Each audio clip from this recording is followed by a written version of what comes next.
We come in strong. Sweet. And I'm gonna let some people inside. Let's go, Kellyanne and Ron.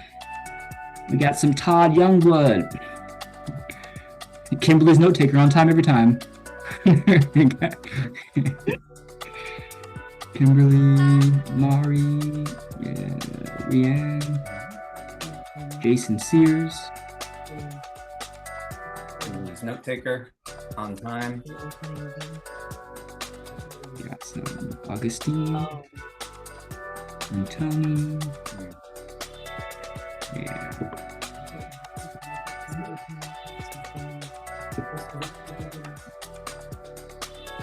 Welcome, guys. Hi, everyone. Great to see you. Augustine, thanks for jumping in. Hi, Tony. Hi, Kellyanne. Delana, great to see you. It was a pleasure to see your name pop in.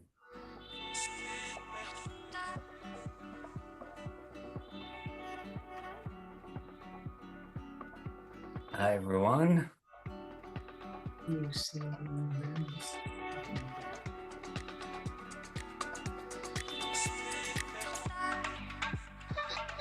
if my slide thing is working.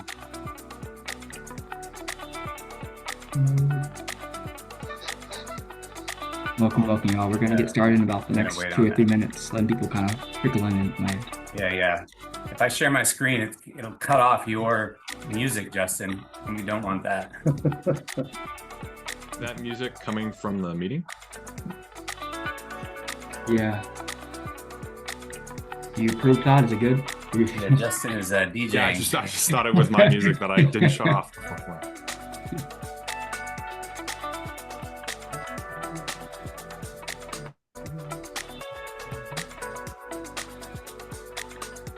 Cool.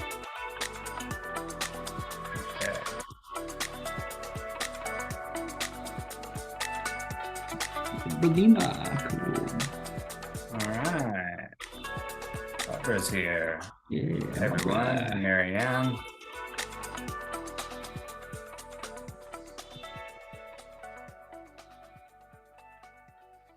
Hi, Sally. Hi, everybody.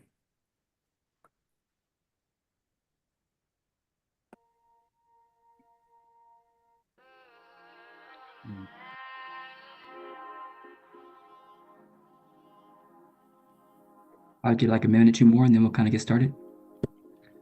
That sounds good.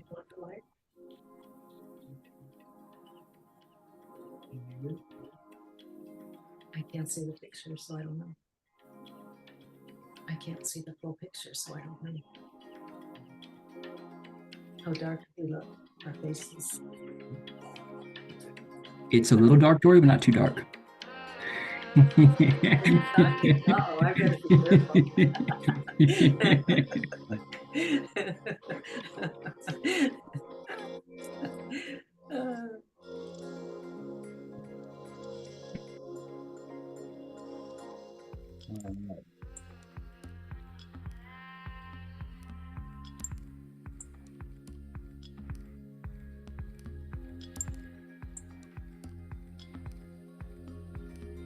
All right, thanks everyone for coming. Yeah. I like how the everybody's AI note takers like enter the sort of give the entrance for the person, like open the door for them.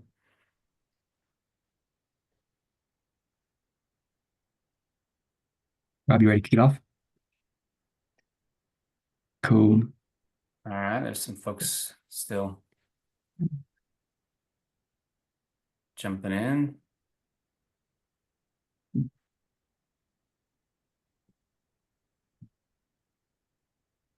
Hi, Karina. Basilica. Hi. Jonas.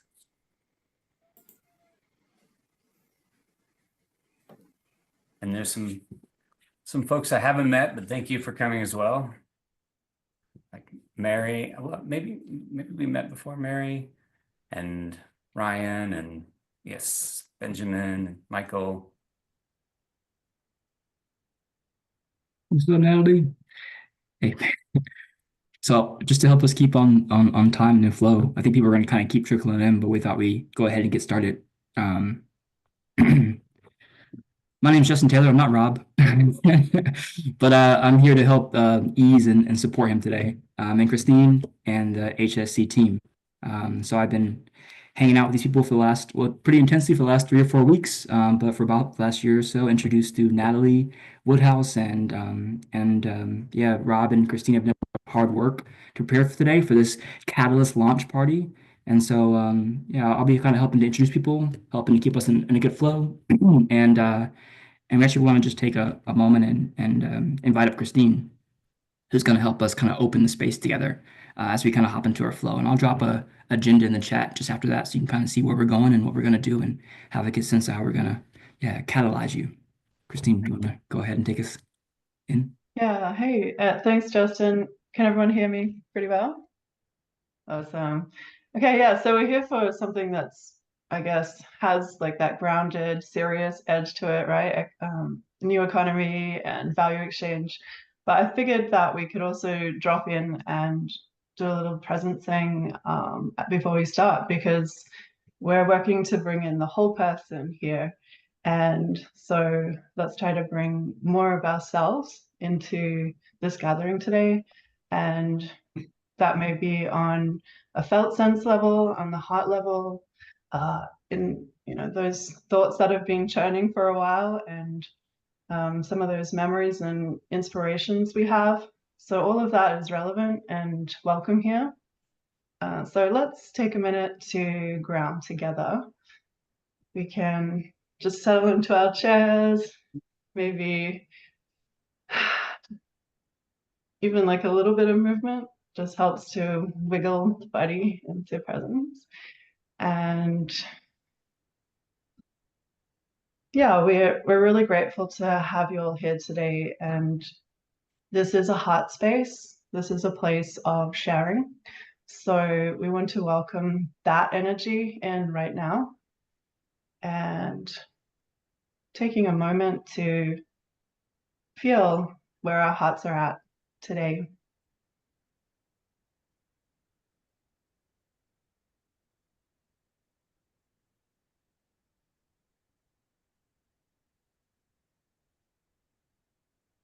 As we do that personally, we can also connect into the shared field. So we have this collective heart space here as well.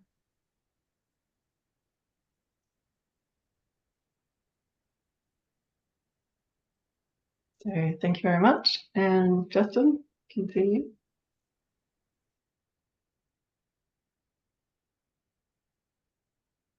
I think Christine, yeah, filling the heart, filling the space, filling the collectivity. So really appreciate that. We thought we start off today. I'll drop a little agenda in the chat. And kind of give you a sense of where we're going and what we're getting to. A lot of items on there, but I swear it's gonna probably flow pretty smooth. We want to start you off with a little bit of just a breakout room experience. I think Rob's gonna have a lot to share today, right, Rob? It's true. Lots to share. And there's going to be some good storytelling happening as well from some of our friends at Circle Trust, and some chance to kind of check out the product demo of what he's been able to build over the last few months and probably last few years. But we want to give you a chance to actually get to know each other a little bit before we move into all that. And so we're going to invite you to just hop into a breakout room for about 6 minutes, so not too long. I know sometimes those can be awkward spaces, but also we really want them to be those kind of heart spaces. A chance to be able to say who you are, where you're from, what brought you here, and maybe even could share some of your thoughts around what it really means to be engaged in a community economy and what that thing can be. So I'll drop some prompts right here in the chat to help guide you. There'll be about 2 or 3 people in the room. And so, yeah, it's a chance to kind of see and meet people on the screen, have a little bit of conversation before we kind of go a little bit deeper. Does that sound okay to everybody? Cool to participate? Yeah. Yeah, thank you. Yeah, meet your fellow catalysts. So I'm going to go ahead and launch those rooms now, and we'll come back together in a few moments and be able to kind of step further into the program space. Sweet.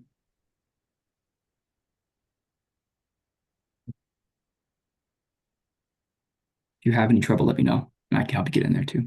I can join. I don't know.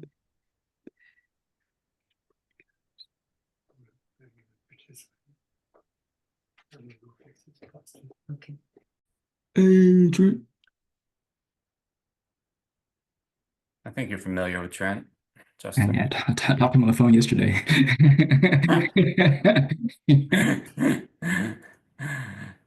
Hey, Trent. Hey guys. What's up, Trent? Trent, we just did some breakout rooms, a little bit of name, a little bit of where you're from, you're driving. So I was going to say you can do in the chat, but maybe you shouldn't. I think maybe you should wait. Yeah. I should just hang out, man. Just happy to be here. Good to have you. Hmm. Yeah, thank you. How was that? Meet some fellow Hello catalysts. everyone, I hope I'm audible. This is Paul Mugenyi from Munasi Green Initiative. I'm the production and development manager. I'm on this forum just because Biauhanga Crispus, our co-founder of Munasi, invited us on the forum. So thank you very much. Thank you, Great, Paul. thank you. Coming through with the For being here, introduction. Paul. Yeah, Yeah, it's a good. pleasure. Pleasure. It's good, it's good. So good. Well, I hope that was nice to meet some of your fellow catalysts. And yeah, why don't I start to share about why we invited you here to join as a group. We thought it'd be nice to start off just kind of getting some of the group energy, because that really is like the core of what we're trying to do here, the core of what it's about, which is collaboration and community and coming together. And there's so much around the economy that we're bringing in and been developing with HSC, but it doesn't really fly, I think, unless there's community built with trusted relationships.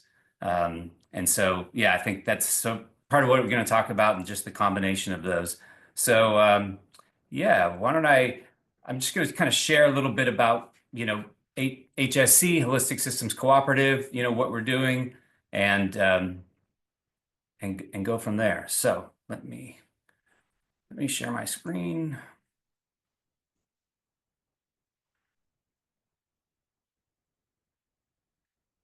Okay, so for those, there's some folks who I haven't met before, but my name is Rob, and I'm a freelancer and a working professional and independent contractor and entrepreneur. And I've been in that role for about 6.5 years now, and kind of been an entrepreneur my whole life. And what I noticed, as I am in that role, is that I'm walking with this core conundrum all the time, right? So there's just this core conundrum that I'm always feeling like I'm in, which is that I want to do work that aligns with my values, and I also have to pay the bills, right? So I want to put my energy and my efforts and my life force into something that feels like it's in alignment with my mission and my purpose.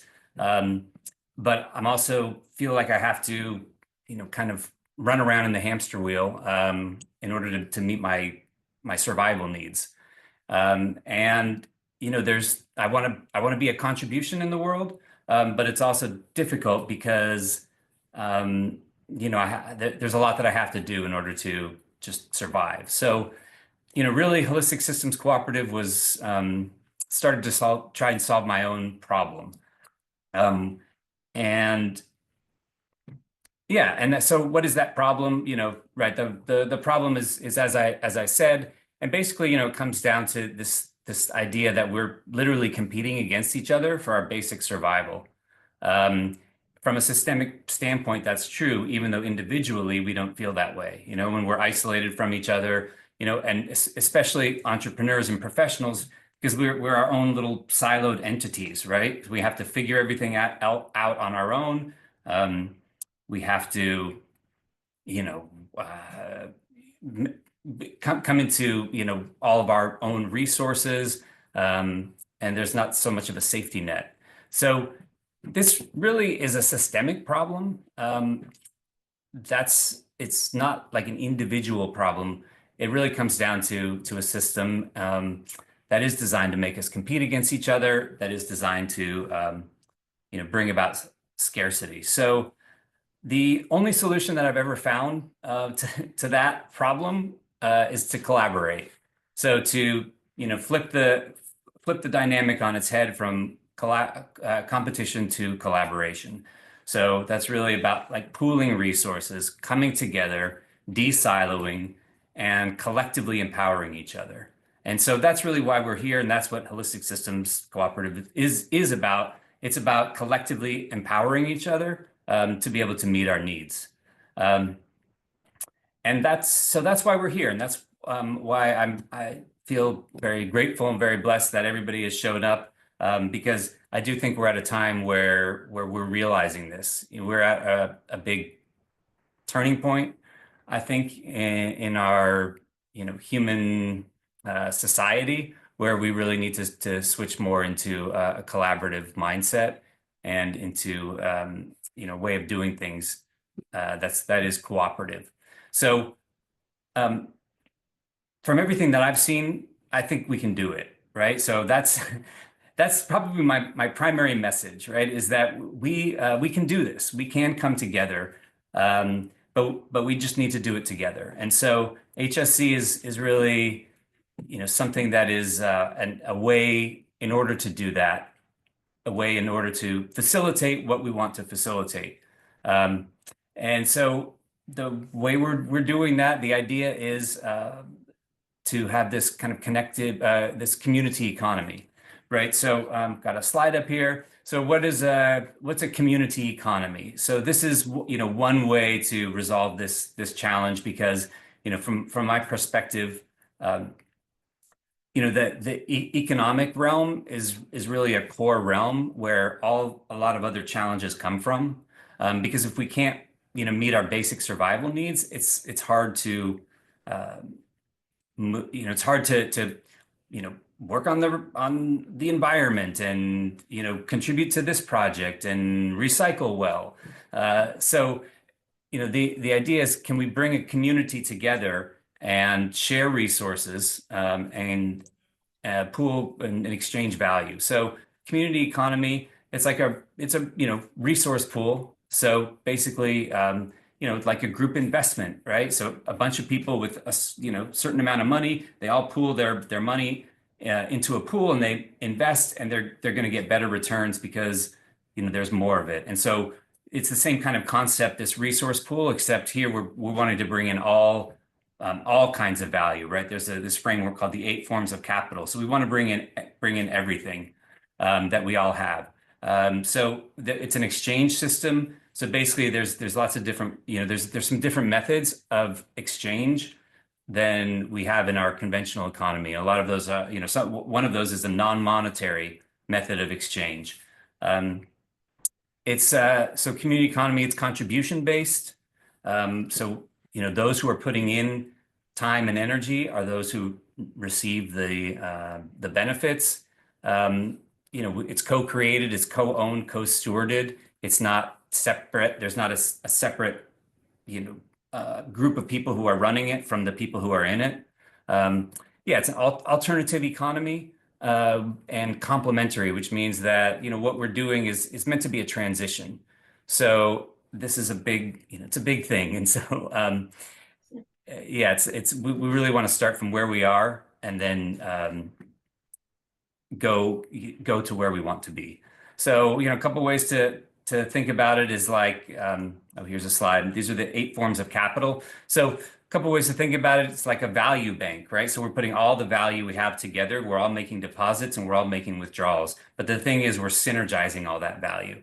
So that's, I think, really the beauty. There's like true magic in this. We're synergizing it. And the so that's really the idea of this, this community economy. But it is a community, right? So it's an economy and it's also a community. And I think that speaks to, some of our core values and the idea that it's really built around trust-based relationships. So, and, in this particular, holistic systems, in this particular instance, we are a community of professionals and entrepreneurs and independent contractors, creators.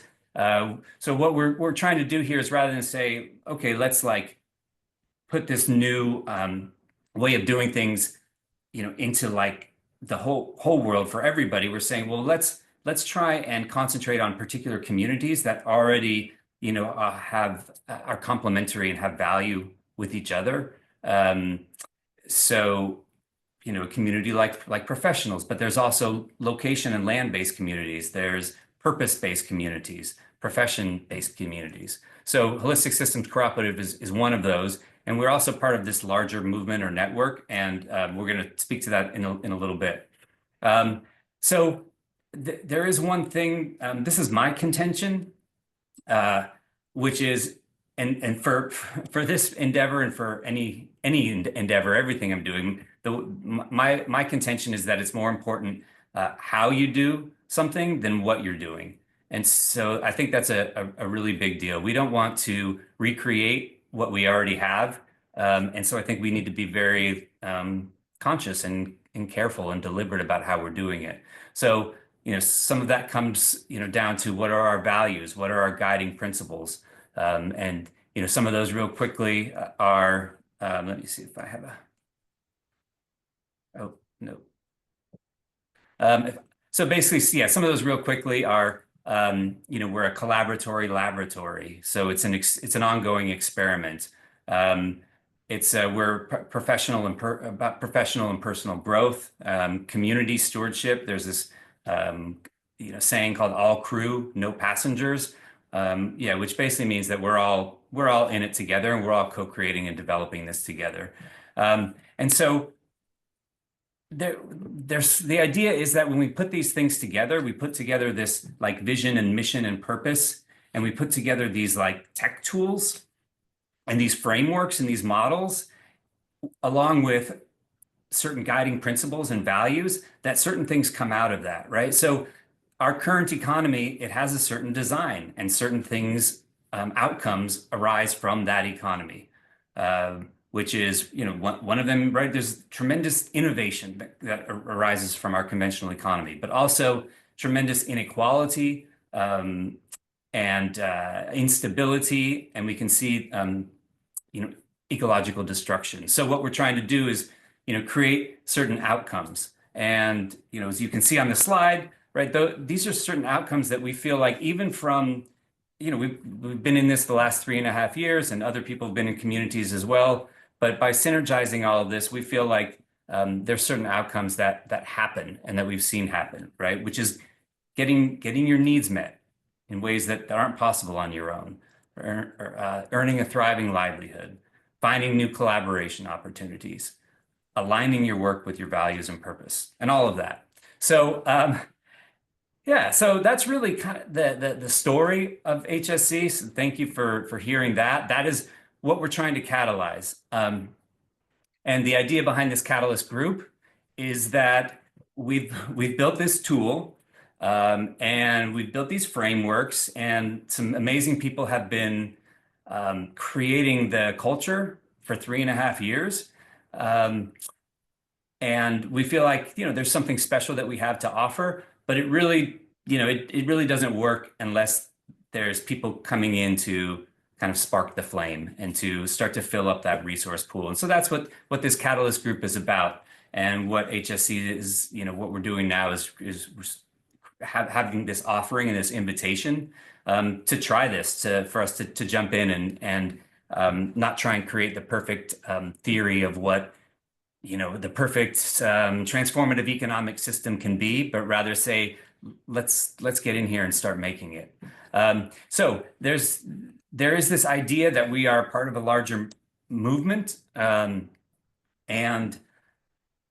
we have a sister project or a connected project called Circle Trust, which is actually building the platform around it. And so I would love for Todd Youngblood from Circle Trust to just speak briefly about what Circle Trust is, how that's connected with HSC, and also talking with one of the he's going to talk a bit about one of the the features of the community economy. So Todd, if you are, I'm going to stop sharing my screen. And Todd, love to hear from you. Yeah, I'm here. Can everyone hear me okay? Hi, I'm Todd Youngblood, based in the Denver metro area. Thanks, Rob and Christine and everyone at HSC for having me. I have been increasingly a kind of collaborator with Rob and the HSC team and a participant kind of in the community. I think I met the team maybe 7 or 8 months ago, and we had a shared kind of idea for technology tools that helped community create better relationships and start to engage in more kind of community and skills exchange. So I've been working as a part of Roots Cooperative, which is I would say maybe a partner to HSC, working toward a future of what it could look like to have co-owned technology, co-owned tools, and co-owned websites and web apps. So I helped build the HSC member portal through a model called Circle Trust. And Circle Trust is imagined to be a greater kind of network and ecosystem that leverage similar kind of tools and patterns. One kind of feature that you'll see when we get into it on the app is the idea that we can all share our needs and offers. And needs and offer sharing is a pattern, a social pattern that exists outside of just HSC. And what could it look like to have a network of tools that all can share their needs and offers? I think Circle Trust as a model can allow us to kind of work within an extended perspective of value, like Rob was talking about the 8 forms of capital, or the 8 forms of value or wealth, in order to kind of step into a next reality of kind of an expanded sense of value and an expanded sense of economy. We have to open the door and create new accounting mechanisms that exist outside of just financial capital and money. So Circle Trust is a emerging tool and web framework, I would say, that allows us to start to do data sharing on these different forms of value as they each have their own unique expression. So financial capital, I'm sure as you know, is expressed in money and debt and credit and these different instruments. But there are 7 other forms of value that each have their own expressions and media. So we need accounting and value tools, I would say reconciliation tools that allow us to understand the flow and exchange of these other forms.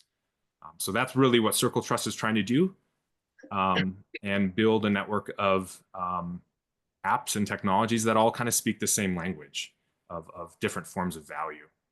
So you can see more about our work at circletrust.org.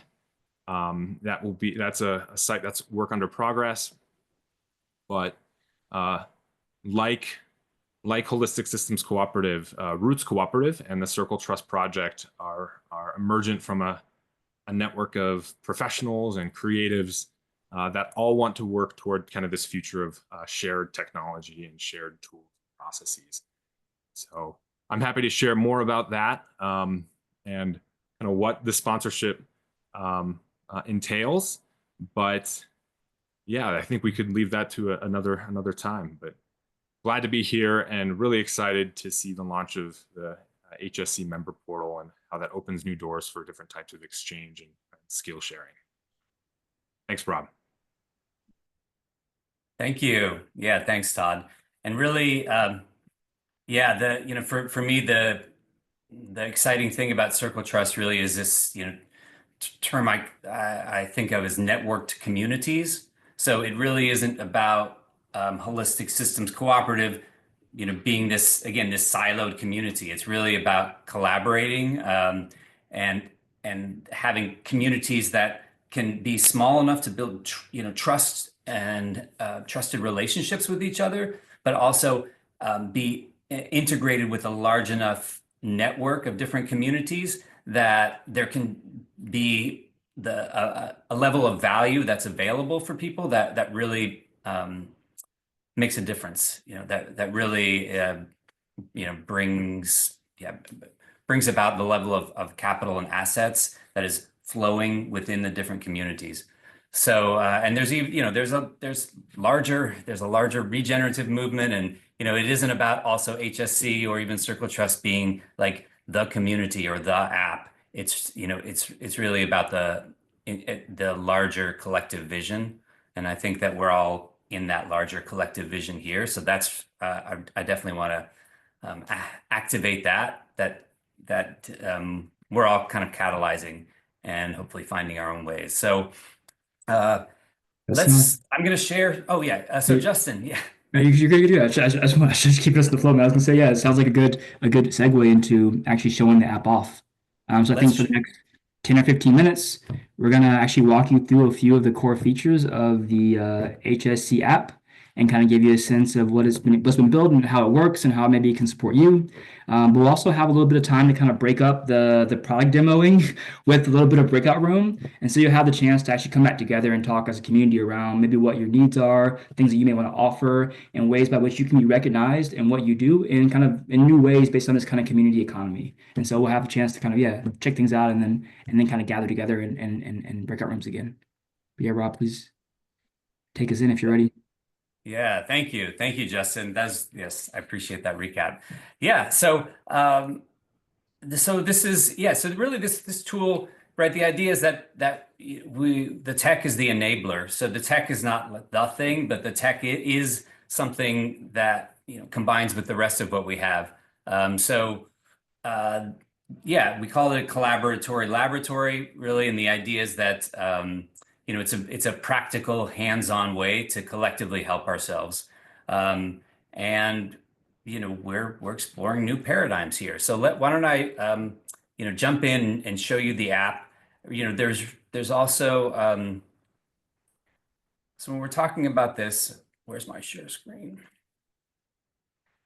Yeah, so when we're talking about this, it's really talking about the technology, but also the frameworks behind it. So there's something.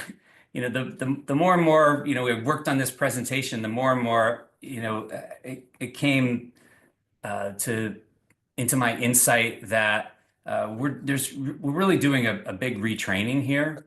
So a lot of this is a retraining of how we share and distribute resources, how we think about our economy, how we think about exchange, and I think it's really fascinating. And so that's what, some of these, we have these 4 onboarding modules that are coming up this month to really retrain ourselves in this collaborative mindset. So yeah, the idea is there's different frameworks, and this is a tool. So the first one, I'll just share, there's kind of 4 main modules or 4 main frameworks or ways as far as the value exchange.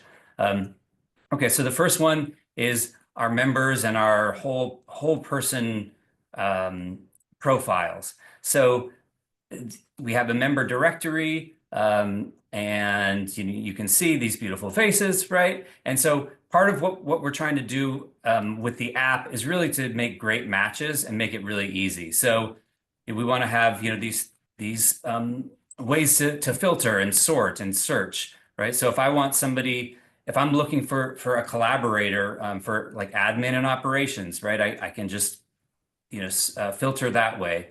And if I want them to have good interpersonal skills, okay, well now I know it's these 3 people. So a lot of this idea is really making great matches. Another, the big piece of this is this kind of idea of the whole person resume. So a whole person profile started as a resume. So this is, like a person's profile, right? We have their biography, right? We keep accounts of the community tokens, contact info.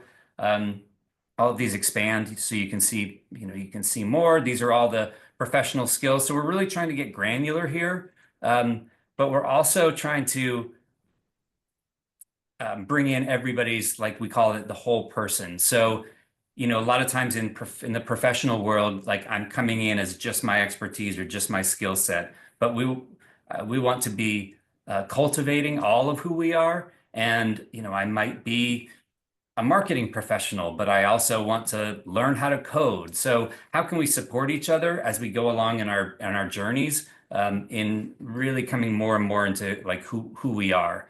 So yeah, so there's there's a lot of this app that's going to be built out right now. Just to say, this is the MVP version of the app, and I tried really hard to squeeze as many features as I could, in the last few days. But there's a lot coming. But I think it is at a place where it really we can get started with it. It works. So yeah, so this is really all about these folks, and oh yeah, here we go. And about that whole person mindset. So I'll jump in. The next piece is the needs and offerings. Todd talked about this a little bit, and this is kind of the main tab that we've been working on, right, is the exchange tab. So there's three main areas here. So needs and offerings, our vouchers, and community contributions. So yeah, so talking about needs and offerings, the most interesting thing to me that I found as we've gone along isn't so much like the offerings. I know that we do a lot, especially professionals and entrepreneurs, we do a lot of work talking about our offerings and honing our offerings, and we need to, and that's great. But it's interesting, what I found is that I think a lot less about my needs. And I think that there's a lot less exploration and working and honing about needs. And when I started to do that as a practice, and that is something that we do as a community, right? We need to say, okay, well, what are my needs? Because the idea is that we can meet each other's needs with each other's offerings. And there's a lot of magic in there. And part of the idea here again is like pooling all of this. So there's ways that we can all really make great connections. And when I start to think about my needs, it really helps me to actually get them made. There's some magic in there. So you can see, so basically, people, you just add add what your need, your offering is. We're trying to bring things into these new forms of capital. This is kind of the needs and offerings marketplace. You can see, folks and what they're offering, what they need, and then you can connect with folks. You can see, go right to their bio, etc. This is kind of like an informal style of exchange, right? Is how I think about it. You can see your own list. It's like an informal kind of exchange, right? So needs and offerings are, if I'm like, oh, okay, I can be a collage buddy, or I need, I can give help with a logo design. I'm going to go and I'm going to reach out to this person, and we're going to connect and say, okay, let's get together, and we'll, these can be for money, but they can also be, like they say, open to explore, barter. So it's, and this is a way to make amazing connections. And I think that just want to name the biggest benefit to me. There's a lot, I think, and we'll share a list later. But the biggest number one for me has been finding trusted collaborators. To me, that's huge, because I really do need folks with other areas of expertise to work with, and there's client work and everything, and it's difficult. Like, I do not want to go on Fiverr and try and like find somebody there. The hit rate is pretty low, and so I've met people here that I've worked on, and we are we're in this thing together. And so I have now people to call on, people to refer, who I really trust, and that's a big deal, and that actually helps me, earn a living and earn a better living. So that's just kind of one example. I'm going to speak to the vouchers, and then we can do a breakout room. Does that sound good, Justin? Okay. So let me go back to here. So this is all right. Vouchers. So if needs and offerings are like a informal method of exchange, vouchers are more like a formal method of exchange. So this voucher is coming from a framework called commitment pooling that was created by Will Ruddock and Grassroots Economics. I'm sure we can drop a link there in the chat. I love it. I fell in love with it. To me, there's really a simplicity to it that makes so much sense. So it's a different kind of currency. So it's something. It's currency backed by our commitments to fulfill the kind of IOUs that we're putting into the pool. So it's a kind of mutual credit. And to explain mutual credit, real quick, is mutual credit is basically when there's a group of people and each of us are the bank and the borrowers. So we're giving each other credit. So in other words, like if I had, if I make, grow tomatoes and I have, 5 baskets of tomatoes and we have this pool, I put those tomatoes into the pool and somebody else bakes bread. So they put 5 loaves of bread into the pool. And each of those is like an IOU, right? So if I put those those into the pool, right, then I put in a basket of tomatoes and I grab out a loaf of bread.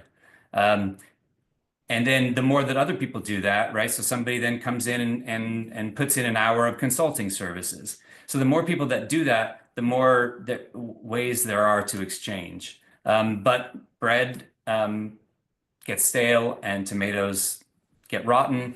So the idea is, rather than putting in those actual things, we're putting in like a voucher, which is like an IOU or a gift card.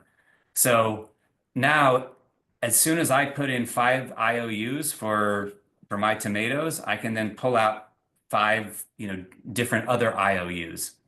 And so, voucher is like so basically each person has like their own store. So I have the Rob store, and each voucher is like my product on the shelf. And so in this way, we can just come into the store, we grab the product, we buy it, and then we leave. So it's kind of an efficient way to do this. So it's a non-monetary exchange of goods and services. And so I'll run you through it through the app, and maybe that will help. So I'll run you through kind of the life cycle. So this is like the voucher marketplace. So if here's an example of kind of the value of it, right? So here's Todd. Now I know Todd, and I know that his design and technology and strategy services are really valuable. So if I put in a voucher, I just claim one of Todd's. Okay, I'm going to claim that. Yes, claim it. And so now that's I own it, right? So this is mine. I now own this IOU. So now I can go to Todd anytime and I'd be like, hey, Todd, I'm going to look at my wallet. I'll say just reach out and I'll send you my calendar link. Yeah, that's true. I just book it. And Todd, has made a promise to the community to fulfill these services. So as we go along, we all can get more and more credit as we gain more and more trust. So this is my current voucher wallet. I think it might be interesting to run you through the kind of life cycle. This is the back end. Maybe it makes sense to take a second, let people kind of like think about what they would want to vouch for, so they can kind of ground a little bit, and then come back and show them the technical implementation a little bit more. That makes sense? Or is that okay? Beautiful. Yeah, Cool, that cool. Sounds great. Thanks, Justin. You're welcome, man. You're doing great. It's so good. I know it's a lot. I know it's a lot of information. So yeah, so Justin, yeah, please share the prompt and all that. Yeah, I think again, I think it's super cool to see how you've taken the economy and brought it into something very technical and possible and practical. And I think we want to just help people make a little bit more sense of the concepts of community economy needs and offers and what maybe vouchers could be. And so we're going to do a little bit more breakout room. Everyone's going to break out into rooms pretty much almost two. And we want to give you a chance to kind of think through the nature of this thing. So the prompt is something like, in the spirit of community economies, and with the invitation to bring your whole self into HSC, like what would you want to provide or receive from the community? And we want to encourage you to kind of think about things that are not often recognized or rewarded, but could be here. So there's an invitation to really kind of think about and look at, what would you be comfortable? What would you like to, from a whole person standpoint, what would you like to name as a need? What would you like to offer others? And how could that be something that, could be a voucher? And taking that opportunity to really kind of see, how could I be recognized or be rewarded for things I don't often get to be rewarded for in other communities? That's kind of our prompt for you. Does that feel pretty clear and pretty cool? Yeah, cool. I see. Yeah, like I would just say that brainstorm a little bit. So, for example, if you have skills that you haven't charged for in the past or that you feel that are part of your value as a human being, perhaps that's a place to zero in and think about how you might want to share that in this type of economy. Interesting. Cool. I'm gonna send you guys in. We're gonna be there for about about 6 or 7 minutes. And so you have about 3 minutes apiece to share. Breakout rooms are about two people on most of them are. And all the bots are in one room now. So you don't have to worry about being stuck with a bunch of AI note takers. So we figured that part out. So we're gonna go ahead and open the rooms and we'll see you back here in about 6 minutes, 6 or 7 minutes, okay?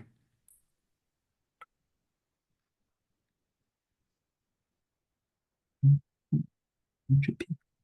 Let's do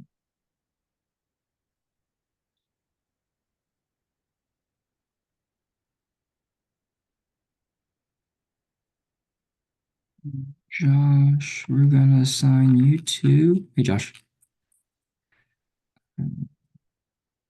we're gonna put you in some combo rooms, okay? If that's all right. We'll put you in room 1 with Justine. Hi, Saya. Hi, Saya. And then we got Gray Tyson. Can I just make more rooms? Is that possible? I can't, right? It's all right. I would think so. All right, we're gonna put you in number 1 as well with Josh. And then Sia. Hi, Sia. We're gonna put you in room 3, okay?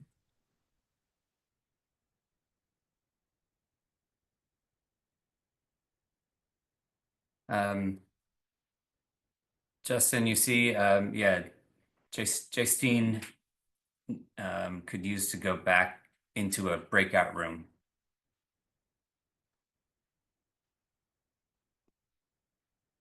Maybe Justin. I'm seeing the message, Justine. Let me look at breakout rooms. I'm not sure where Justin went.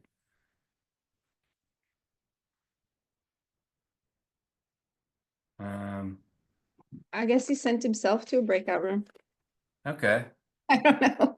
I can, Saya, here, Here's our breakout room right here. let me send you to a breakout room. Okay.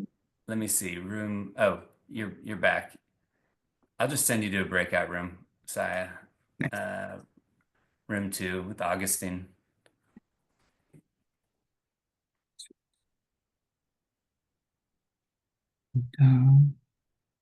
Hey, Nancy and Paul. Okay, thanks. Yeah, all right. So people.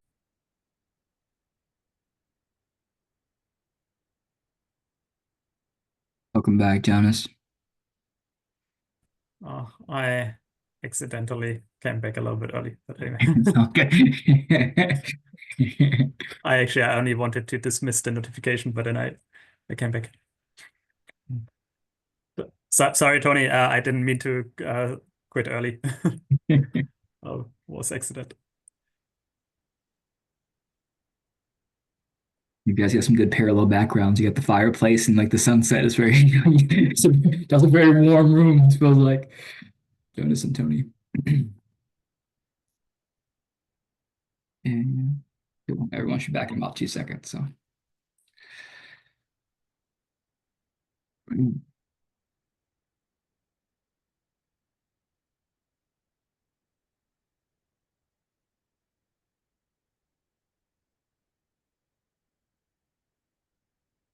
A few along the way. Pizza, I agree, Natalie. I'm getting kind of hungry. We're working up an appetite, all this learning and knowledge and talking.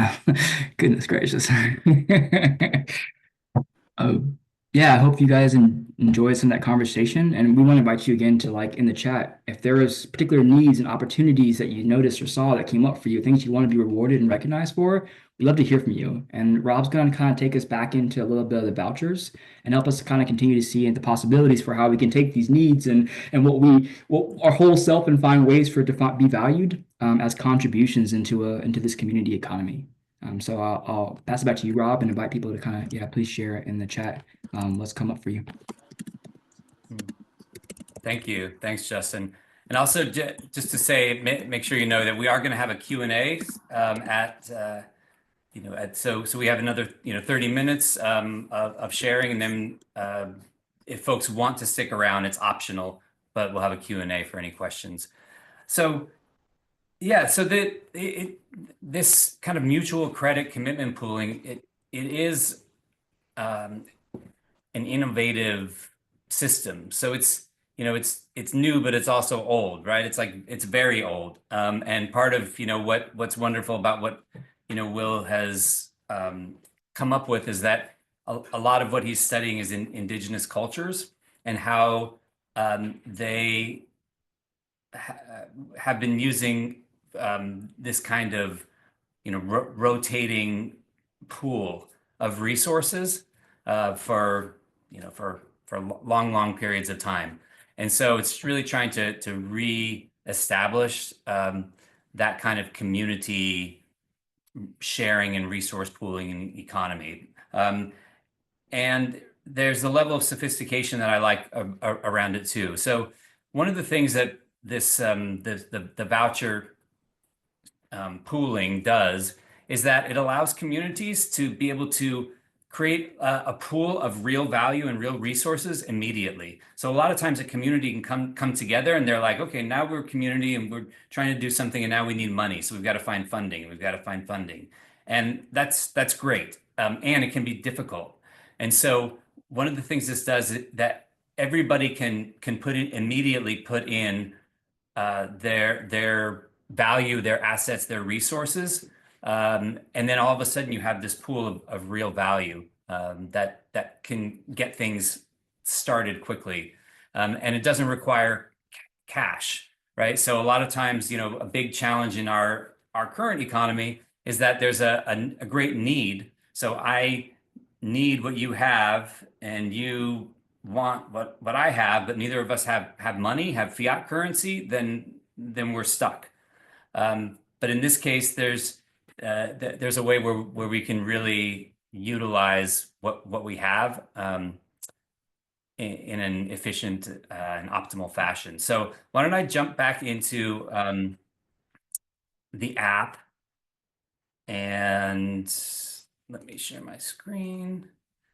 I'm going to jump back into the app, and I'm just going to show you as far as how it works with our tool, the kind of life cycle of the voucher. So I see your hand, Tony, but maybe we can catch you on the end or a little bit. Okay, is that all right? Thanks, boss. Yeah, that's fine. No problem. Thanks, okay, so if we're gonna, so I'll show you kind of from this is the member control panel. I came up with that last night. I'm like, oh, that sounds fun, right? So we can just to show you, right? Like it's, there's going to be more filled out information, but that we can share about ourselves. But this is, a way we can edit, our information, our contact information, right? I can see, okay, these are my needs and offerings. I can create new ones. I can edit or delete them.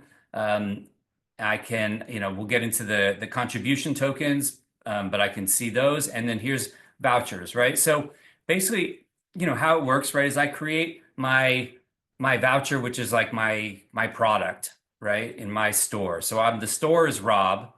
The product is email marketing services, and then the vouchers are for a certain amount of those. So if it's also like my store, the product is loaves of bread, and each voucher is a loaf of bread. So I'll just show you what it looks like. So the voucher name, this is consulting, 1 hour. So we're trying right on community building and management. That's funny that came up since whoa, I guess I could. All right, so obviously the form of capital wasn't required there, but that's okay because I can go in, I can edit my voucher, and I can say, okay, well, it's intellectual and social capital, right? I'm going to create, links and next steps so that way people know, call me, right? I can put in a cover photo. Oh, there's a way where, yeah, there was a little bug with this, but all right. So now I have this voucher offering, but I don't have any vouchers, right? So, so now if I want to actually put vouchers into the pool, of course, I have to have enough credit to do that because, part of the idea is we don't want to like flood this with so many commitments that we don't know whether people are going to actually fulfill those or not, right? So we each have credit. If we're the banks and the borrowers, that's a good practice. So right now I have 1 credit left, which is good. So I'm going to put 1 voucher into the pool. So I'm going to mint that voucher into the pool. If I try and mint more, then it won't let me. So that's good. It's working.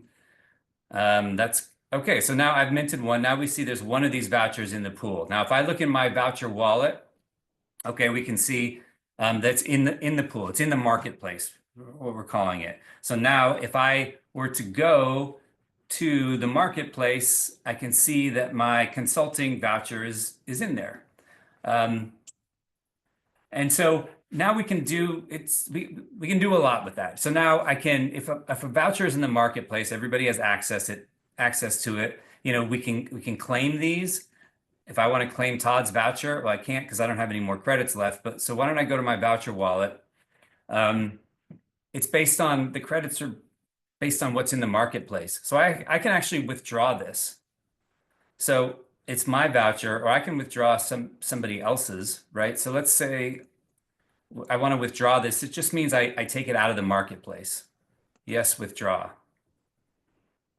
And now that means that I have, oh no, because I still own it, right? So, sorry. So yes, so now I can actually list it back to the marketplace. Okay, I'll list that. That doesn't give me any more vouchers, but all right. So let's come back. So okay, so here's the cycle. So if somebody claims this, someone else can claim this voucher. Oh, actually, right. That's the thing. If I withdraw this because it's mine, nobody else owns it yet. So that's why I get credit back. So these are just mine sitting in my wallet. But these are vouchers that I own. So I've owned that. So, all right, let's say I want to claim Todd's. I want to redeem it. So I've already claimed it. I own this voucher and now I want to redeem it. So I just click yes, redeem. And then congratulations, you've redeemed this voucher. So now this voucher is sitting in my wallet in the redeemed section. So these are vouchers that I'm now redeeming, which means what that means is I'm now calling out in that IOU, right? So I'm calling it in. So I'm saying, all right, Todd, how do I call in this IOU? Todd says, email him. Okay, so I email Todd, I book a time, we do our session. It's great. Okay, now I just need to verify it. So I need to verify that I'm the recipient of that. Okay, so I'm going to verify that. I'm going to give feedback. Great. I'm going to give private feedback. Terrible. No, that's a joke, but he doesn't mean it, Todd. He doesn't mean it at all. let's see. How do we? I got your email that my voucher was redeemed though, so that's a great feature. So Todd should have received a notification now, and now that I've verified that, that'll actually end up back in Todd's wallet, and in the minted section. So it's no longer in mine because I've handed it back to Todd. Todd gave me the services. Now it's back in his wallet, and he can now put it back into the marketplace. Right. So other people can, and in the marketplace, just to make sure you understand, you go in the marketplace and you just claim it. And as long as you have credits, then you can claim anybody's voucher and redeem them. I'm going to see nobody's redeemed my vouchers, but this is a place where you can see. So if someone redeems one of mine, then it's going to jump in here. So that way I know, oh, okay, I've got to fulfill services for someone. So that's vouchers. Rob, Yeah. So I'm gonna yeah. play a question real quick. Sorry. Yeah. There's a question from Sally just around how do people get their first vouchers? Do you want to address that now or later on? Yeah, it's a great question, and a simple answer is that everybody gets a certain amount of voucher credits once they become an active member. So right now I think I have it set to 2 or 3. So yeah. So everybody gets a couple voucher credits, 2 as they come in, right? And that's great because I'm a new member. I come in, I put in my 2 vouchers, right? So those are in the marketplace. People are already going to be seeing and learning about me. And now I can go and already grab goods and services. I don't have to wait around until somebody, calls me. So now if Sally then or if someone, not Sally wouldn't do this, but if someone redeems 2 vouchers, but never fulfills their services, then the community is out 2 IOUs. And that's, it's not that huge of a deal, right? So that's why there's that limit. But if somebody like Sally was an active member for a year, right, and always fulfilling her commitments, right, then her credit might get up to 10 or 20. So that's the answer to that question.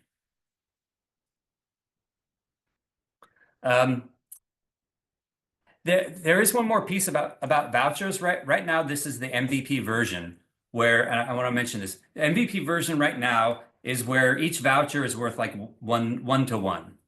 So, hopefully very quickly we'll get this, the next feature in for vouchers, which is called relative value indexing. And this is where stuff gets like super transformative and is very exciting. So the relative value indexing is basically saying that the community itself has a way to weigh in on what they value, on the value of each of these goods and services.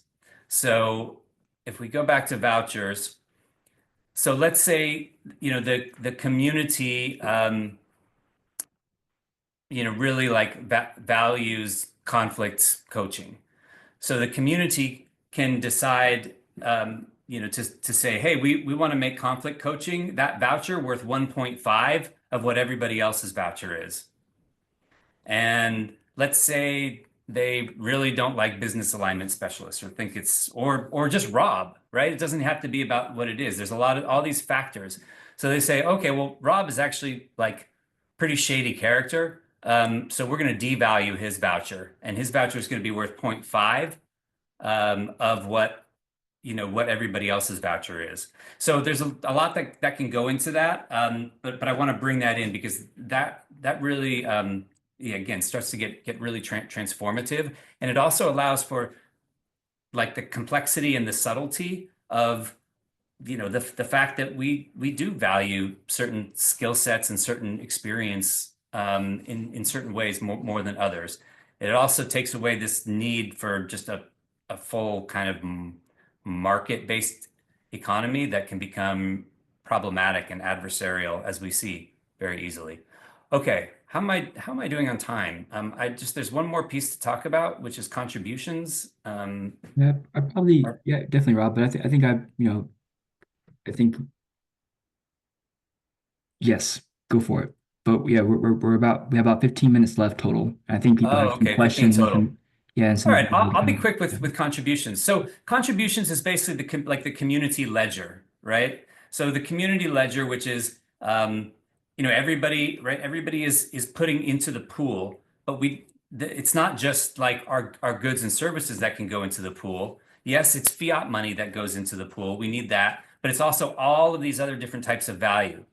So, in our community, there's certain things, right? Somebody facilitated a meeting, somebody wrote an email, somebody tested something, right? Someone we referred, we've got a list of all the contribution types and we create these. So, connecting is a big one for professionals, right? So you brought in a new member, you referred somebody. So we give these a token value because the idea is we want to contribute as much value of all kinds as we can, because that's going to help the synergy and that's going to help, this magic to happen. So we need a way we want to log it. And so this is basically just it's a way to log a way to log contributions.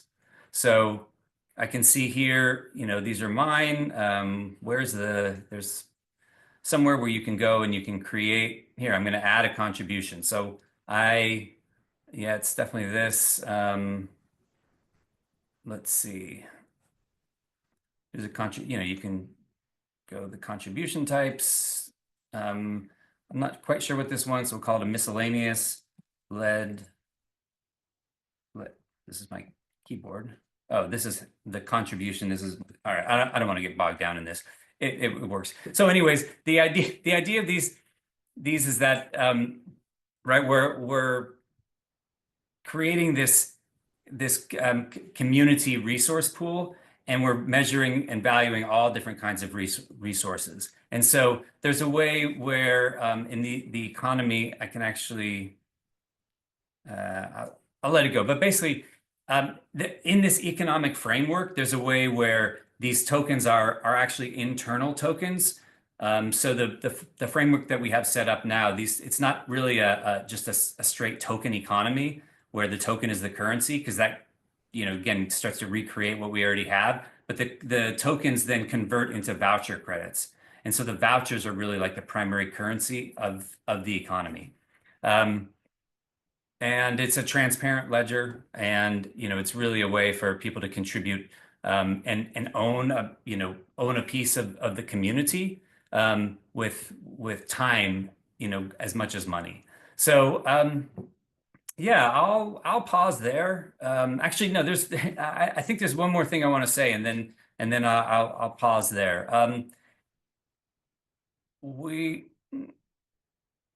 Actually, I'm gonna stop there. So thank you for listening to that. I hope some or some of that made sense. Happy to ask more questions. But I think that it's gotten to the point where I think it's worthwhile to have people jump into it. I wouldn't present something if I didn't feel like it had enough chance of possibly being beneficial and working. Okay.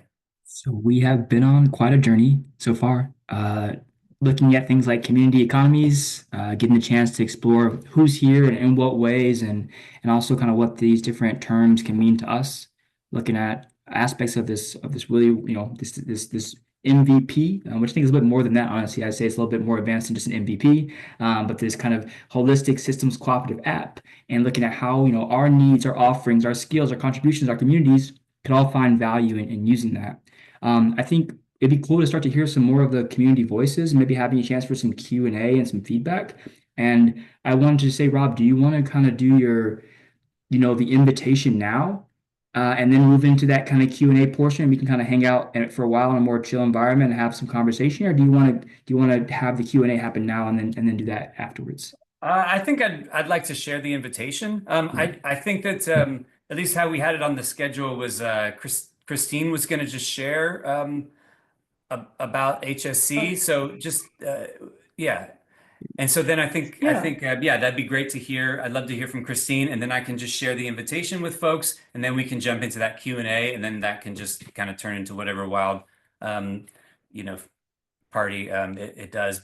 So I think the idea Christine is just to hear someone else talk about HSC from another person's perspective. And Christine is somebody who's been deep in this and in the work for and helping out as a core contributor now for about a year. Yeah, thank you, Rob. And thanks, Justin. I put a link to our current event calendar in the chat. So these are events that we've got planned for the first month of this Catalyst group. And there's 4 primary modules that you can do week by week to understand more about what the community economy is and how it works. So we've given some broad brushstrokes today, but we have this program over the next 4 weeks through April that you can go through these 4 primary pieces of how to engage with the community economy. So there's that. We also have a few special events as well. We have some co-working sessions with Saya and Natalie, who are wonderful and who've also offered these sessions before for the community. Yeah, if either of those lovely ladies would like to give a brief mention about what happens at these co-working sessions, I'm open. If you just want to pop your hand up, please do. We also have Will Ruddick, who's presenting at the week 4 module, who is this master craftsman of the community economy movement. And we shared his website earlier in the chat, which is grassrootsecon.org. So we have some amazing people coming in. We have Rebecca Saltman, who's talking about contributions and different forms of value, like helping us really understand how to apply that here. As for my personal experience with HSC, I am really excited to see this in motion. I think that the more I look for tools that can bring people into relationship with each other in interesting ways and creative spaces where there's just potential. And I think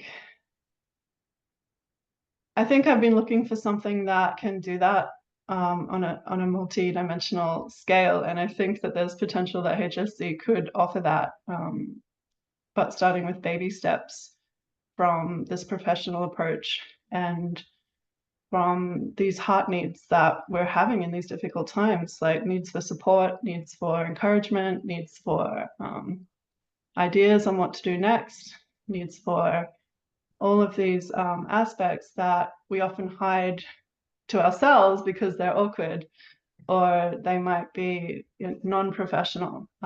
But we want to open up those channels and lines of communication between people who have skills and who have needs, and make this a really rich space where we can be whole humans together.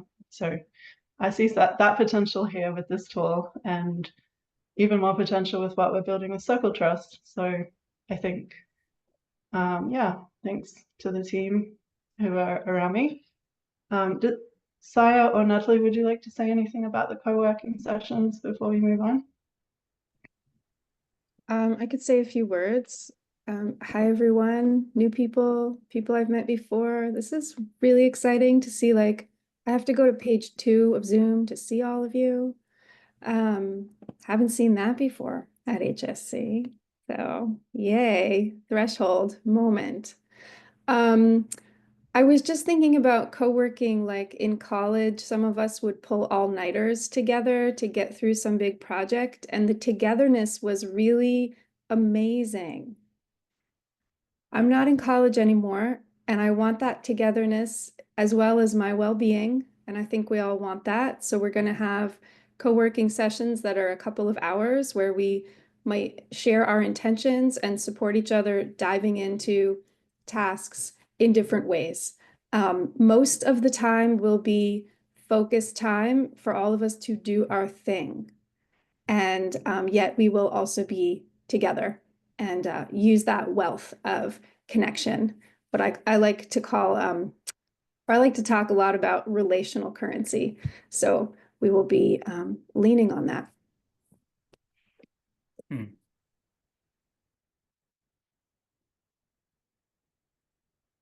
Thanks, Saya. Great. Justin, what do you think? We're at that time. I'll share. Take us home, Rob. Take us home, or take us in, or invite us in, whatever the right word is. Invite us in. I think that's it. Yeah, I think it is inviting us in. So let me just. yes, share my screen. Oh, not that one. Yeah, so basically, yeah, I would like to just share the invitation and just give some more specifics about what the invitation, this offering is, and really for me at the root, this is an offering, right? So this is not anything like it's something that requires, the design has always been something that requires a community. It requires a group of people. So what we have created and the folks who have created and developed this over the last 3.5 years, and this piece of technology, it's really an offering. So the offering is just to say, are there enough folks, are there enough catalysts who feel like this is something that they'd like to try? And feels like my life's work, so I'll just keep doing it and keep trying to make the offering better and better, and hope that folks will want to jump in and catalyze this. And so that is really that's the invitation. The invitation is to come in and be a catalyst. So we know that there's not this like vast resource pool here yet, but we feel like this is a point where we have the foundation infrastructure in place well enough to catalyze that with other catalysts. So yeah, this is HSC is a particular community, right? So for independent working professionals and entrepreneurs, solopreneurs, creators, freelancers, health and wellness practitioners. That's a big for me, since I came out of the health and wellness field for 15 years. Sometimes health and wellness practitioners don't understand they're also entrepreneurs and independent working professionals. So, but it's kind of a special group, and of course, change makers, social activists, and really, yeah, we're inviting folks to come in and shape this collective movement of collective empowerment, and to be part of this larger transformation and this vision that is shared by so many people in this larger movement. And we're inviting folks to come in and to use these tools and to use these frameworks. So we're inviting folks to come in and say, hey, let's play around in this collaboratory laboratory, because we think that having these tools to facilitate what we're trying to do really makes it possible and tangible. So and we're also inviting folks to come on a journey with us, right? So that is the offering of the Catalyst group. It's basically saying, let's go on a 3-month journey together, a 3-month journey of co-creation, of development, of growth, and see what we can do on that journey together. So I'd like to invite folks who are interested to join in and co-create this new economic framework that can bring about the vision that we're trying to create in the world. So yeah, as far as like what you get out of it, this is kind of a practical list. And so, the idea is that, right, you can read the list. So yeah, you get the onboarding program, right? The member portal, professional profile that you can share, our operations and community meetings, networking opportunities. So there's something, that just is popping in now, right? I want to say that the Catalyst group, that it is really designed to also be able to be flexible with the amount of participation that folks are able to give. And so maybe I'll speak to that more in a second. So, and we also have a packet. We have a PDF packet with all this information, so that way you can go over it at your own leisure. So this is like kind of the place where you say this is what I guess this is what you get, and this is like the benefits. But there is something where I do want to say these are the anticipated benefits. This is what we feel like happens. This is what we see happen.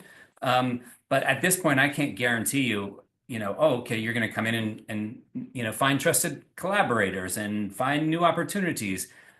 We don't know that, but we do feel like that when we put these things together, that this is what happens. I've seen it over and over again. So like a great example is Justin. So Justin's coming in. I redeemed Justin's voucher for help with facilitating an online event.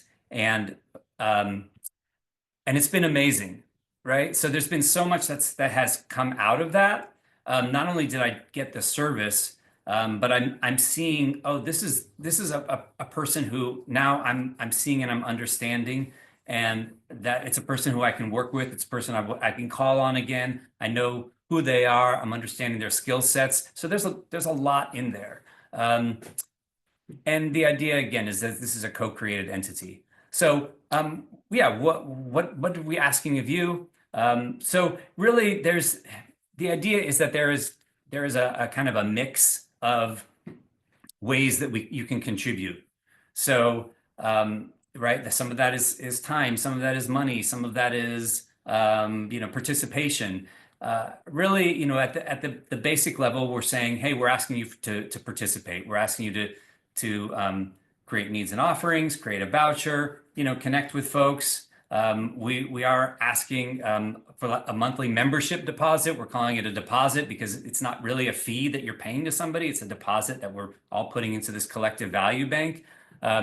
If money is a problem and a barrier for joining, then please talk to us, because we absolutely do not want financial hardship and money to be a barrier to entry. That's just, that we don't want that to happen. So talk to us there. But the idea is we just, it's another way to catalyze. This is, fiat currency is one thing that is involved in a complementary economy. All right, I'm getting the high sign from Justin. And yeah, and we don't need to worry about like operational roles yet. Let's just kind of like participate, and we'll get where we're going. This is where your money goes. So join the Catalyst group. This is next steps, right? So if you've already filled out your member application on the website, or you were in the old member portal, just let us know. So, and if you haven't and you're interested in joining, just go to the website and fill out that member application, and we'll be in touch. Or you can put a message in the Zoom chat, right, saying, hey, I'm in, or you can email us, contact us through the website. So the idea is that, once you decide to join the Catalyst group, then we'll talk and we'll just make sure that we're on the same page. And the last piece, right, is that some folks in this call might not be an HSC Catalyst right now. Some folks might just be my mom or my dad or my nephew or other folks who came to just support and be here and celebrate this. So the good news for those folks is that you can still be a contribution, right? In this kind of way of capital, you can contribute, financial capital. You can do by doing this thing called seed the pool. That is huge. Social capital, share with folks, engage, offer your expertise and resources. So that is really the end of the presentation part and the offering there. Thank you very much. It's really heartening for me to see everybody show up here, and folks that are in this mission and vision. And I know that no matter what, this, like, we're doing it here. Just the act of us coming together and being together here, even at that small amount, to me is doing it. And so, yeah, let's just keep connecting and all collectively empowering each other to find where we want to be. And we'll definitely start. We'll definitely have the Q&A. I think Justin might want to transition us out, but we do want to just make sure and respect people's time. And but we're here to ask, continue to answer any questions, talk about this. I mean, I could sit here and talk about this for the next 5 hours easily, but I'm not asking that of everyone. maybe just to have a little close if everyone who wants to come off mic and just say something. I don't know what to say, Robert. What people say? I don't know. Give me an idea, Christine. What you got? I had an idea, but only half an idea, so I panicked. No, I think we're good. I think Okay, cool. yeah, let's just go into questions and Clap. yeah, let's just chat.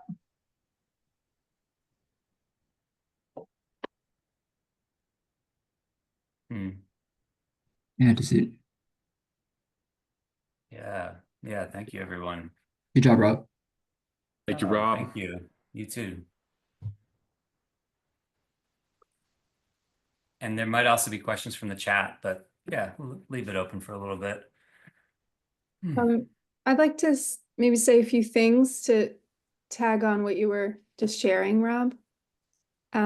Hi, everyone. My name is Saya. I haven't been on meetings for a number of months, but for the previous to that year, I was in a lot of meetings. And pretty soon after I joined, I started engaging with people, and we didn't have this robust website. We had Notion, we had some active members, some old profiles, and I just started seeing all that I could offer and all that I could receive. And within a very short time, I was exchanging skills with people just by asking whether they hadn't been to a meeting for a while and they'd never met me, never heard of me, just by saying, hey, I see that you're an HSC, can we talk? So it could sound like there's a lot of building and doing and creating right now, but there's also exchange can happen very quickly.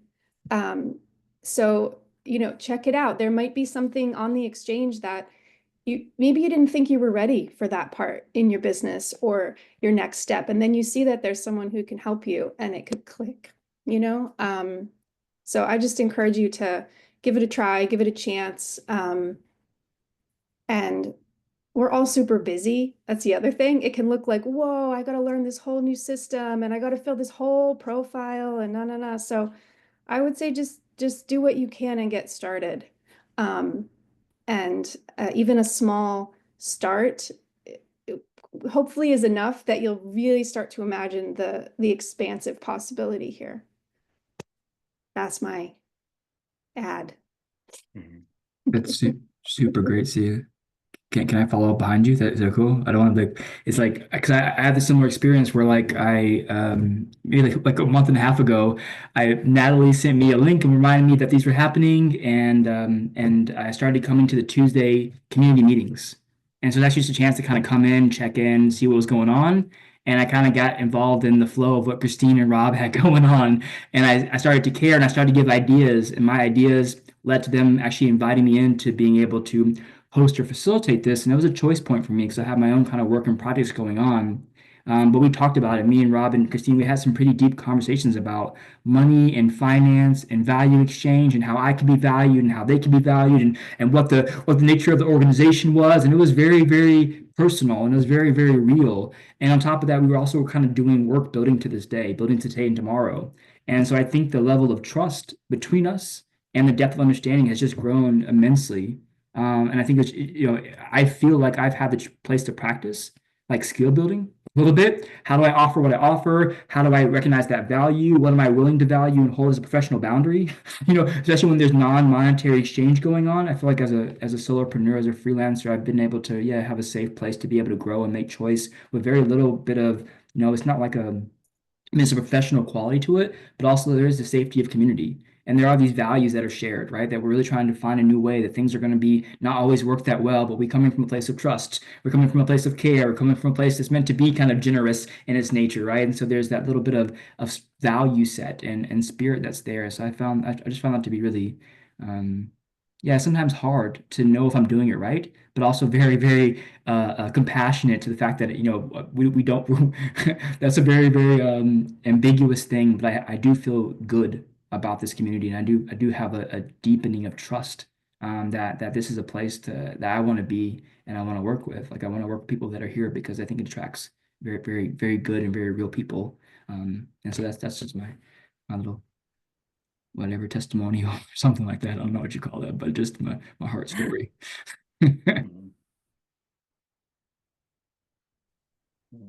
Thank you, Justin.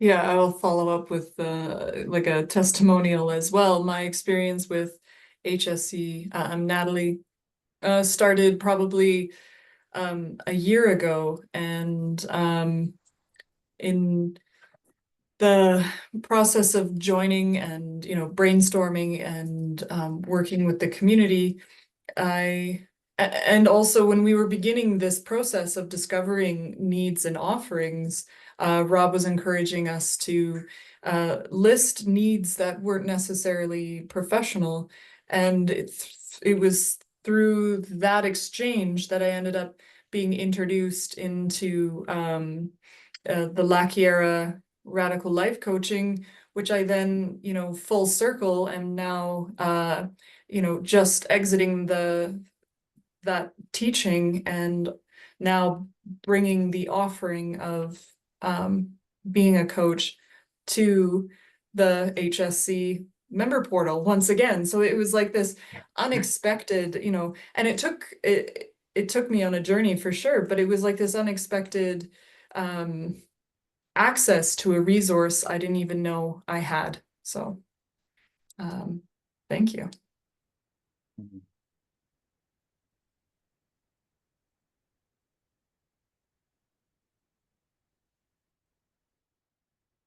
Thank you. Yeah, I think that's just this like speaks to that synergy, that synergistic magic. And what I like about this is that there's multiple ways that we can support each other. It's a poly-capital kind of system. And so it's like I might come in because I just want to redeem some vouchers and get some services, but then I might stick around because of the community support, or vice versa, or like, yeah, all of that is possible when we can kind of put that all into the mix. I know that both Tim and Gray Tyson had really great questions and reflections for us in the chat, so maybe we can go there. Tim, if you wanted to voice anything. Yeah, even I have another question that did pop, which I'm resisting, but I think it's important. So thinking about the traditional systems, I know here in Canada, at least, barter is taxable. So if I was to do X amount of work, then there's a value associated with that in dollar money, and that would be an income. So I guess my question is, has that been considered in the format of AHC? And I'd rather not think about that kind of implication, but as the co-op grows, then that still needs to be thought about. Yeah, thank you, Tim. That's a great question. Yeah, I mean, we really need to be practical.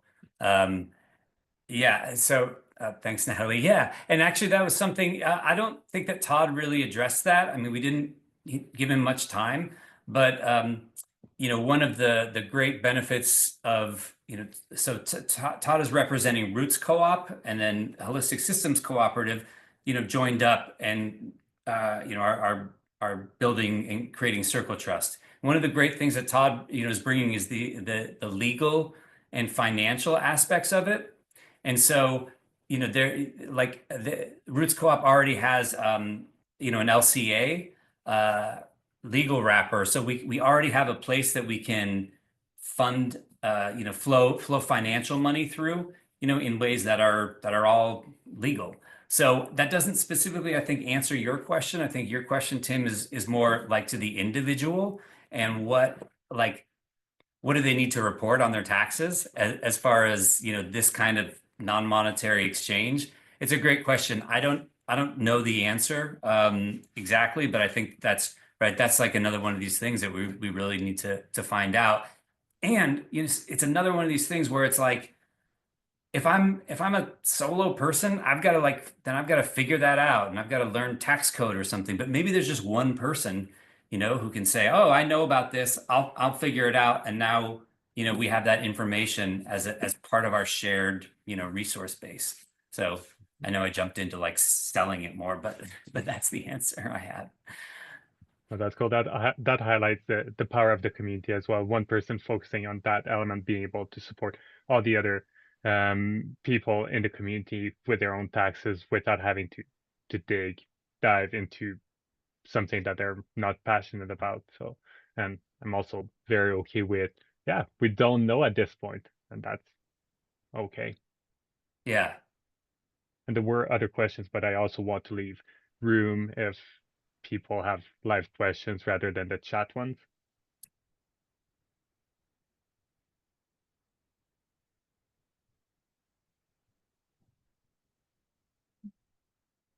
Can grab another one of yours. Okay.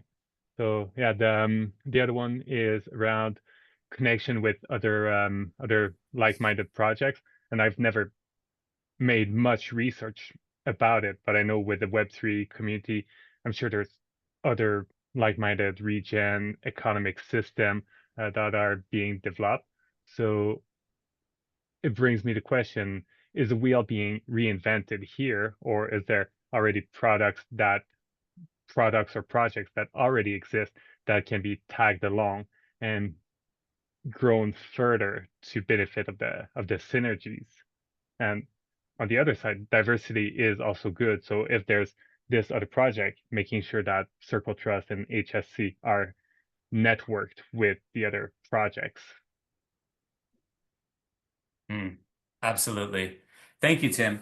Yeah, it's a great question. That is another, right? You know, I talked earlier about these core conundrums that I walk with every day. That is one of the primary questions I walk with every day and have walked with, like, that I hold every day that I've been in this kind of co-creation project with HSC. Is like, you know, does it make, you know, is there somebody who's doing this as well, right? Does this project already exist? Because from the standpoint of this larger movement, it doesn't matter, you know, whose name is on the front and whether it's HSC or Circle Trust or whatnot.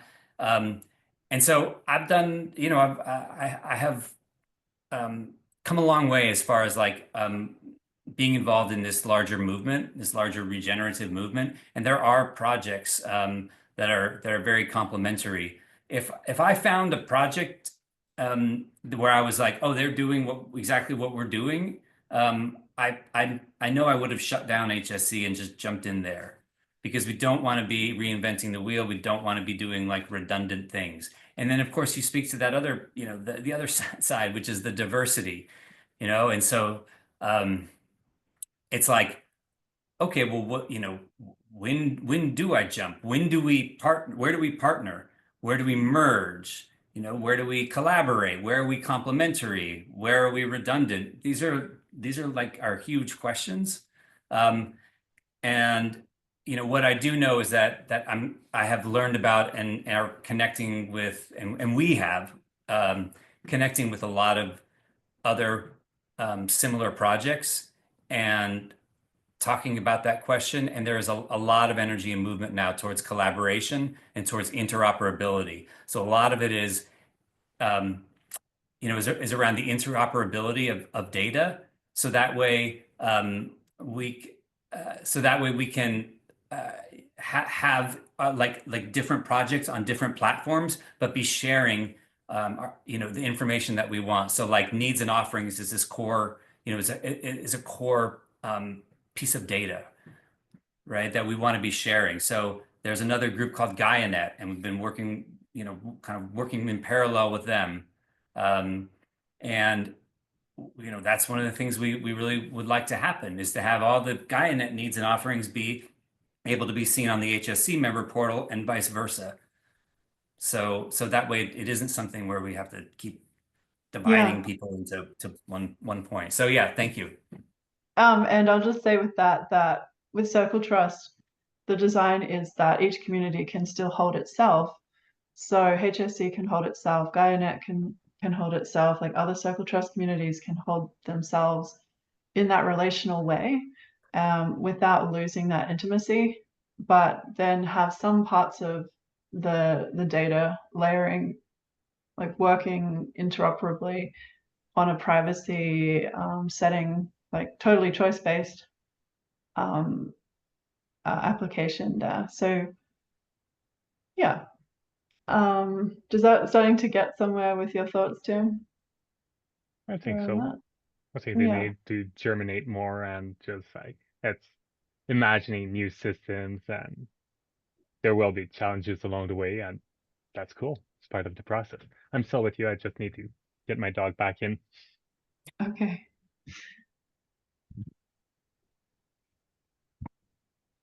Yeah, we are also attending Coherence, which is a group of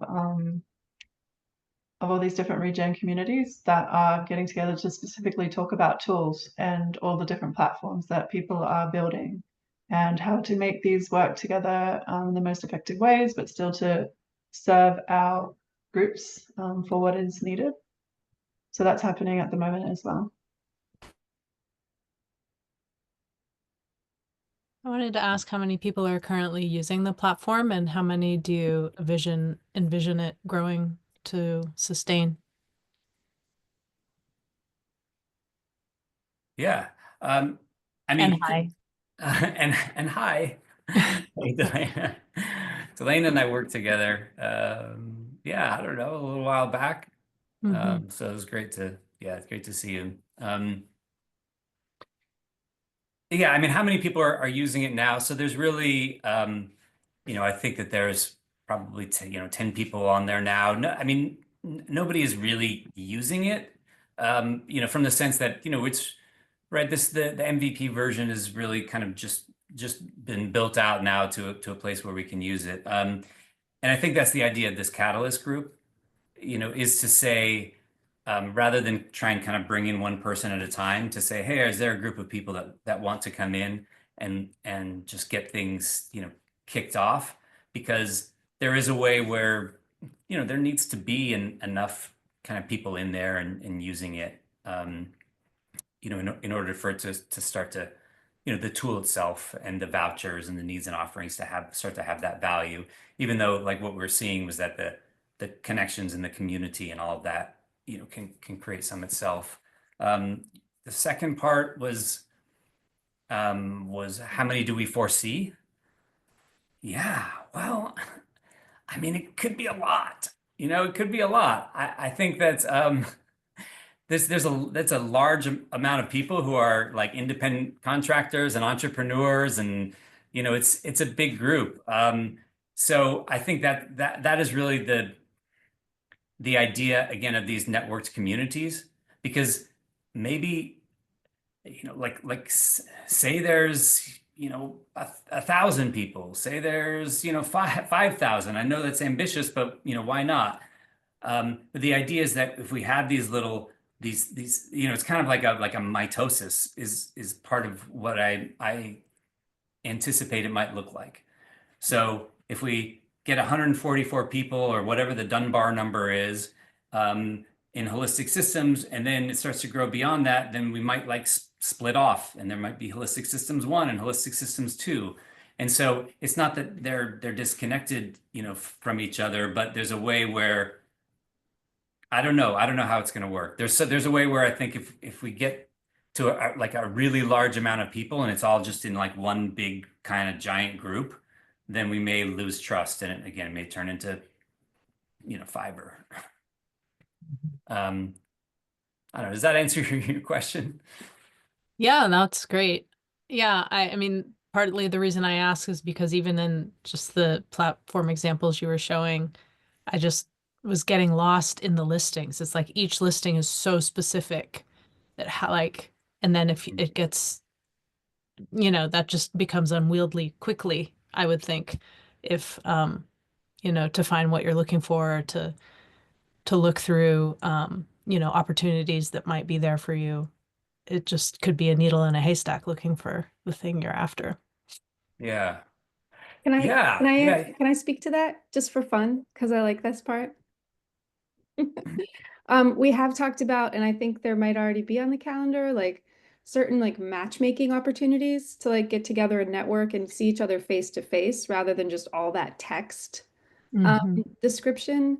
And then we've also talked about organizational and community roles that could actually be about matchmaking, or maybe there's AI tools that could help with some of that, that could prompt some of the links that could be made through that overwhelm like volume that you're seeing. So, and whatever other creative possibilities we come up with to make this user friendly.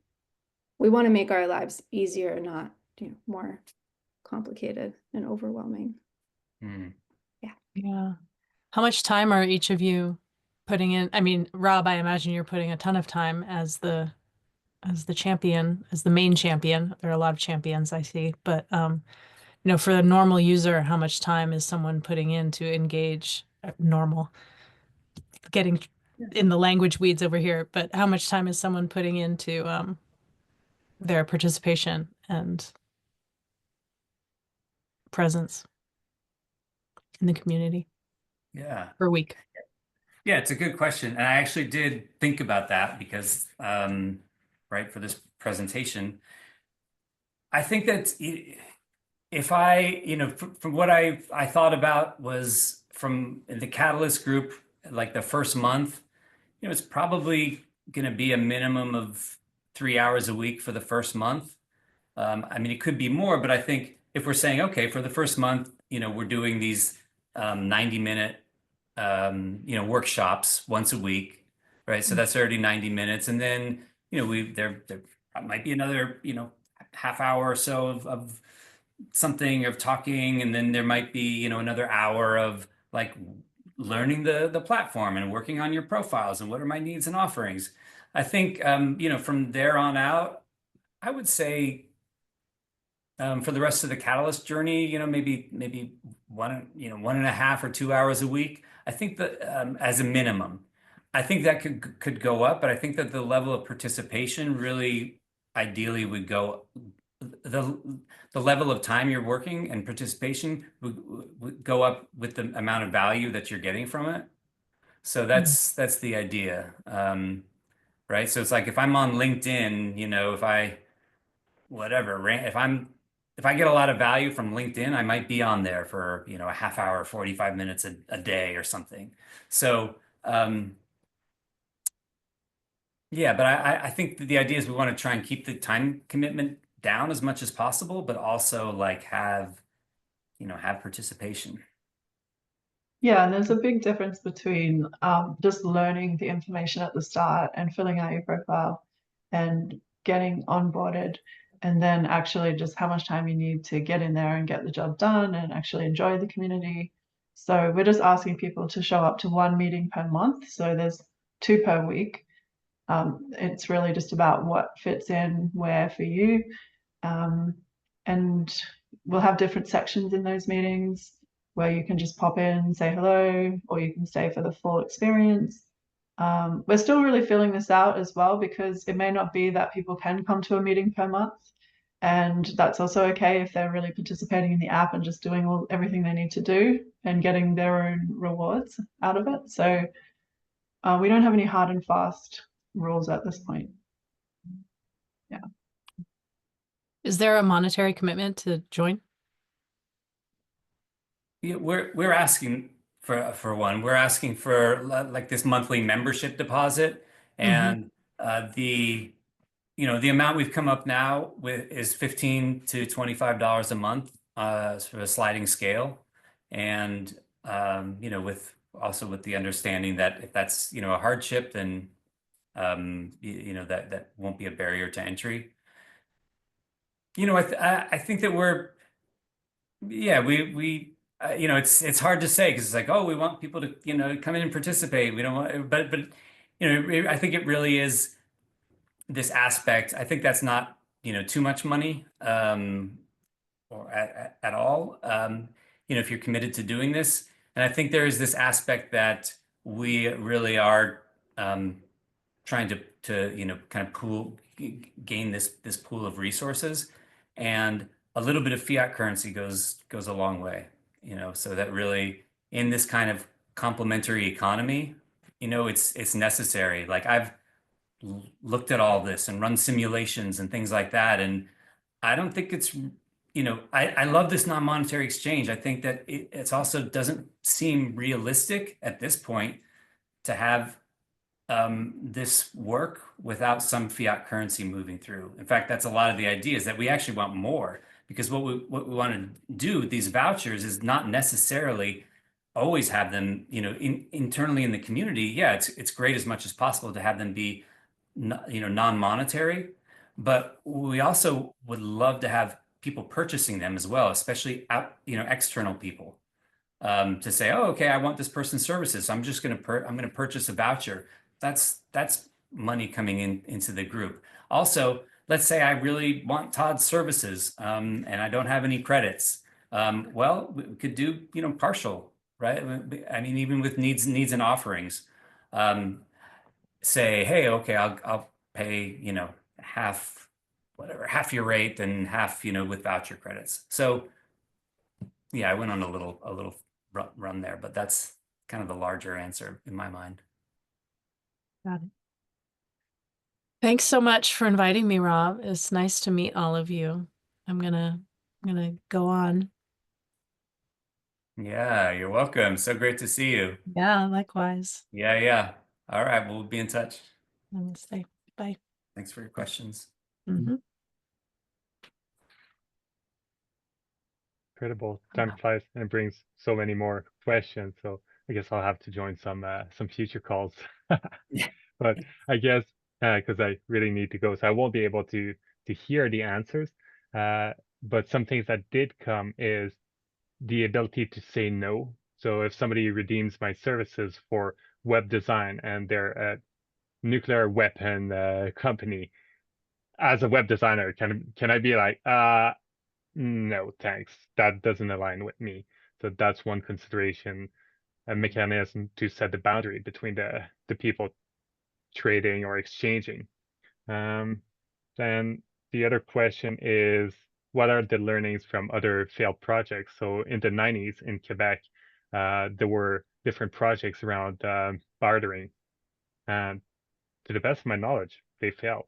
And I got no clue why. So, and that's probably something you've already looked into, or like I hear and sense all the research that you've done along with other people. And the other aspect is, well, most of my needs are around buying bread and tomatoes.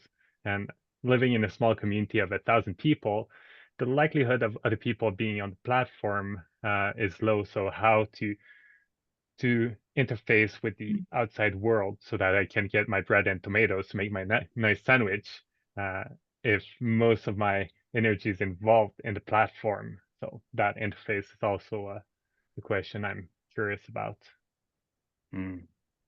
Yeah, thank you. Yeah, I can speak. So first of all, thank you. Those are great questions. Those are really great questions. Yeah, I would love to have you around, Tim, because these are the kind of questions, that we need to be asking, and we need to be, be answering. So that way, this really does fly. Yeah, thanks so much. So as far as the yeah, as far as like failed, what has failed and what hasn't worked. Yeah, I think that's so great. And I think we're actually at a time period that there have been enough of these experiments that have happened that there is actually some like research and some knowledge that can be gleaned from them. So so for example, right, like community currencies. The research around those, like something like the Bristol pound, if you're familiar with that, basically the research is that they don't work, because if you have something where you just have this currency and people can buy and they buy it with fiat money and then they cash out of it with fiat money, that it doesn't really stay in the community as planned. Because at the end of the day, and this kind of leads into your other question, at the end of the day, if I need fiat money to buy food or pay the bills, then that's what I'm gonna do with it. So that's a lot of this idea around internal tokens, and then using this commitment pooling as the primary currency of the system, because it's backed by real value. So I think you're speaking to this larger aspect, which is, where when the rubber meets the road. Sorry to interrupt, Rob. I need to go. I gave my email, but also I feel compelled to join and to explore deeper. Also, I know my tendency in Cool. getting in many projects and also being protectionist of my time. So also my own internal dynamics, but feel compelled to explore deeper. Great. Awesome. Yeah, great. Thank you, Tim. Really appreciate it and the questions. Thank you for all the great work and for the presentation. Till next You're time. welcome. You're welcome. Au revoir. Okay.